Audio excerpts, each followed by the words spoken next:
Assalamualaikum warahmatullahi wabarakatuh. Perkenalkan, nama saya Muhammad Rizky Aditya. Saya dari kelas 10 TKJ 1. Saya akan menjelaskan tentang IP address dan subnetting. Outline: pengenalan IP address dan subnetting, IP publik dan IP privat, IP kelas pool dan classless.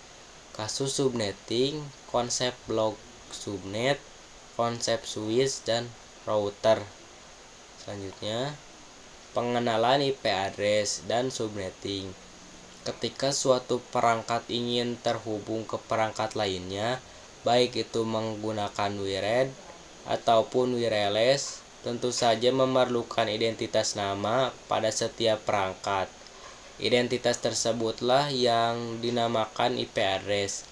Subnetting adalah upaya proses untuk memecah sebuah network dengan jumlah host yang cukup banyak menjadi beberapa network dengan jumlah host yang lebih sedikit.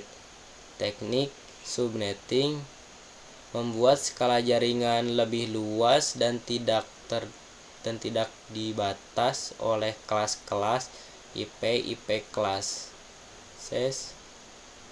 A, B, dan C yang sudah diatur. Lanjut, IP address privat dan publik. Singkatnya, IP publik merupakan IP yang digunakan di internet dan bisa diakses dari mana saja. Jadi, misal kalian mengakses facebook.com, youtube.com, dan lain sebagainya, maka secara tidak sadar kalian sedang mengakses IP publik masing-masing yang dimiliki oleh mereka, asalkan device kalian terkonek ke internet. Alamat IP privat biasa digunakan di dalam jaringan lokal dan tidak dapat diakses langsung dari internet. Ini adalah bagian penting dari konsep yang dikenal sebagai Network Address Translation (NAT), yang memungkinkan beberapa perangkat dalam jaringan lokal menggunakan satu alamat IP publik tunggal untuk berkomunikasi dengan internet. Nah, ini gambar kelas-kelasnya ya, dan alamatnya. Kita lanjut. IP address, kelas pool, dan classless.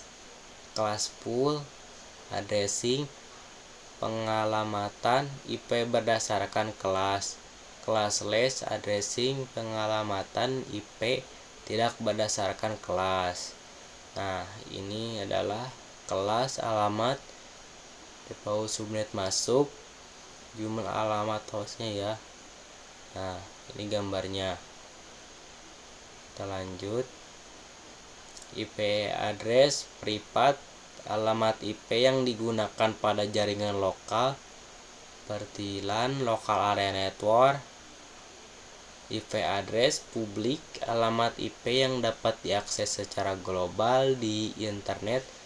Contohnya publik DNS, Google 8.8, 8.8, dan 8.8, 4.4.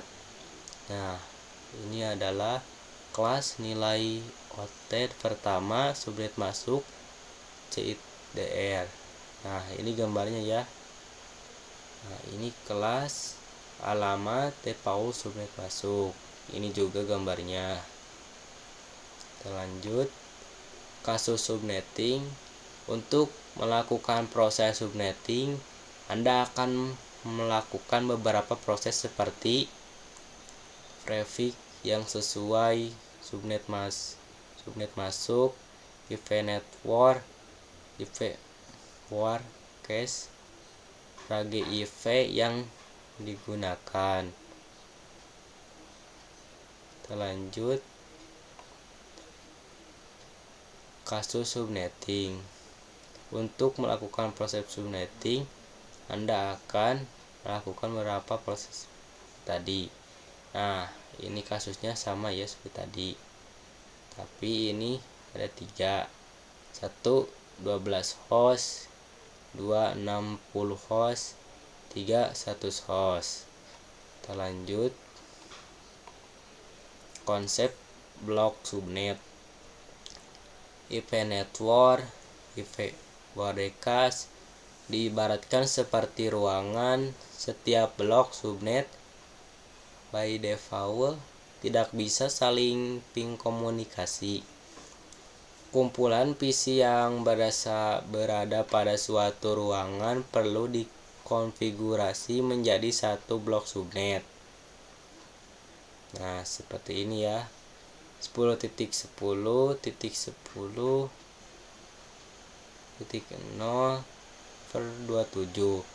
IP network 832.64.96 dan seterusnya. IP broadcast 31.63.95 dan seterusnya. Kita lanjut. IP v4 delivery tipe unicast on to on communication, multicast on to many communication, broadcast on to all communication. Nah, ini gambarnya ya. Kita lanjut. Konsep switch dan router. Switch mengkoneksikan perangkat yang satu network. Router mengkoneksikan perangkat yang berbeda network. Itulah penjelasan dari saya. Terima kasih. Wassalamualaikum warahmatullahi wabarakatuh.